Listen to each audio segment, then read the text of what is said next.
Identifying key liquidity zones stands as one of the fundamental and essential pillars of VMO analysis. In this specific context, I have a very strong and clear preference for using the TPO, primarily because TPOs do not necessarily have to be exactly identical to the volume profile. The volume profile is actually far better suited for a variety of other specific analytical purposes.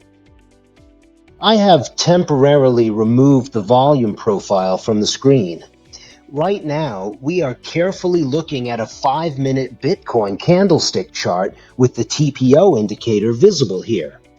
When you are working with these TPOs, it is important to synchronize the specific time blocks to match up perfectly with the chart's current time frame.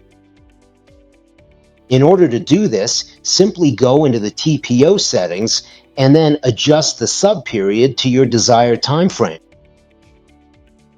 If you fail to follow these specific steps, you'll end up with a completely warped and inaccurate image.